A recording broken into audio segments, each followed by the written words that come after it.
Welcome to This Explainer. Today, we're diving deep into a fascinating and highly analytical document known as the Sophia Protocol. Now, right off the bat, it's important to understand what we're looking at here. This isn't a political manifesto, it's a structural analysis.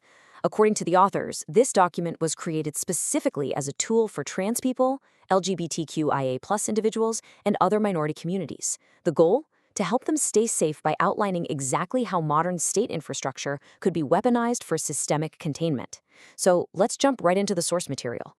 Here is a quick look at the 5 specific areas we'll be forensically analyzing today: the protocol's core thesis, legal and spatial containment, medical and economic interdiction, a 1930s historical parallel, and finally, mortality projections. All right, Section 1, the protocol's thesis, exposing the structure of containment. The protocol really hinges on this quote, claiming to use a completely hyper-empirical lens. It basically says, ignore what politicians are saying on television. That's just noise. Instead, look strictly at the infrastructure of enforcement. The document maps out demographic trajectories based entirely on a cold, mechanical blueprint of how state data and policies interact with human lives. So what does this actually look like in practice? The crucial takeaway is that the protocol does not predict dramatic mass roundups or overt physical violence. Instead, it points to a strategy called managed attrition. The authors argue the goal is to make the everyday environment so overwhelmingly hostile, administratively, medically, and socially, that a specific population is ultimately forced to either hide, flee, or just succumb to the immense pressure of the infrastructure itself. And here is where the warning for marginalized communities really comes into focus. The document outlines a sequential containment pipeline. It argues that architectural exclusion doesn't just hit one group and stop. It moves progressively. The pipeline starts with administrative erasure for transgender individuals, then moves sequentially to the remedicalization of gay individuals, and finally targets plural family structures with reproductive mandates. It's designed as a cascading system of control. Moving on to Section 2.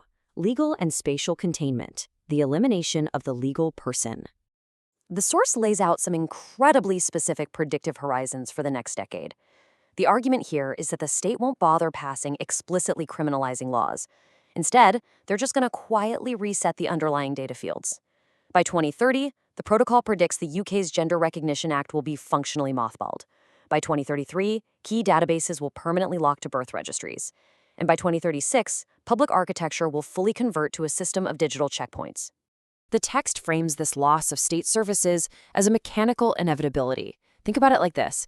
If your national insurance number, your tax records, or your passport data suddenly don't perfectly align with a singular binary marker set at birth, the system just automatically flags you as an anomaly. There's no dramatic trial, you're just met with an automated denial for housing applications, background checks, and essential services. According to the analysis, spatial containment happens by bringing these digital checkpoints into the physical world. Imagine trying to enter a hospital ward, a gym, or even a workplace, and having to scan a state-issued ID. If your marker is flagged as an anomaly, access is mechanically denied.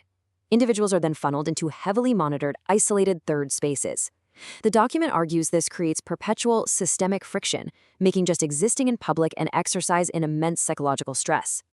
Let's look at Section 3 now, medical and economic interdiction, the biopolitical lock.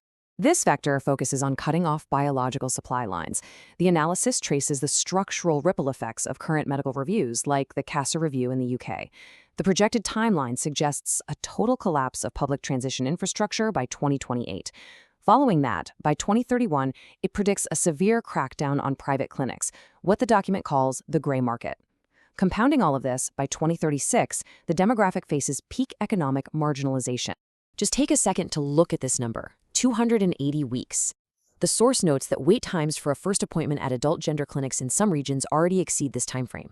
That is literally over 5 years. The protocol analyzes this not as a mere administrative failure, but as a deliberate healthcare bottleneck, engineered to force individuals into a permanent state of medical limbo. And it doesn't stop at healthcare. The document explains how this leads to socioeconomic asphyxiation without any overt state violence. How? Pure corporate risk aversion. Because of incompatible tax databases and fears of litigation over spatial exemptions, companies will start viewing this demographic as a systemic liability. This essentially forces the population entirely out of professional employment, pushing them into precarious gig economy work and isolated digital mutual aid networks. Moving to Section 4, the 1930s historical parallel, a forensic blueprint comparison. Here, the protocol runs a strict forensic comparison to the administrative preconditions of Weimar to Germany.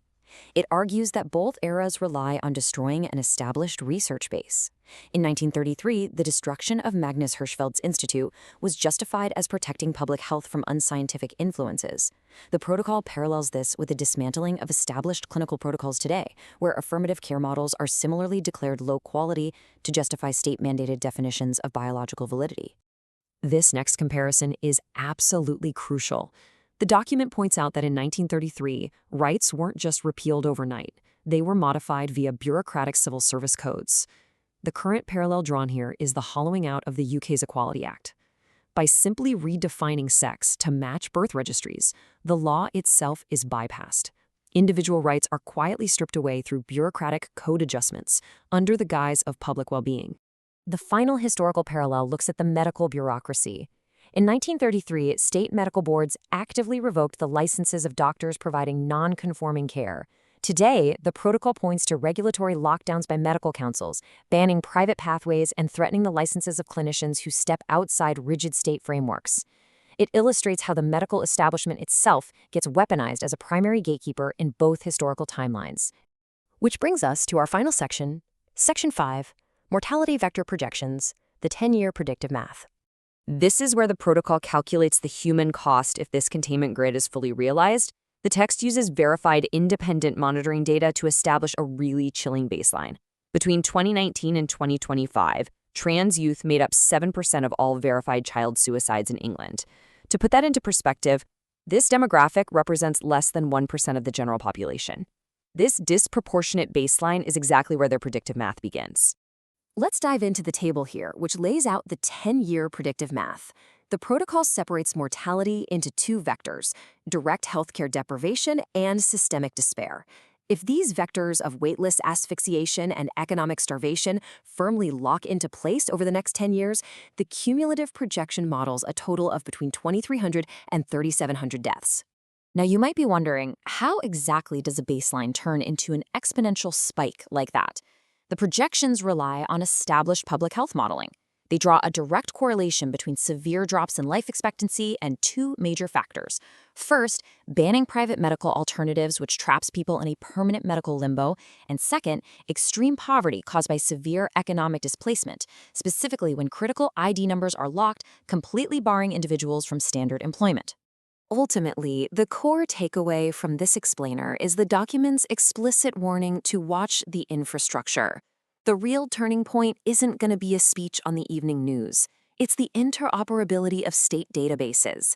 The protocol states that the moment the trap permanently snaps shut is when health data, passport systems, and tax databases merge into a singular digital ID keyed to an unalterable birth sex.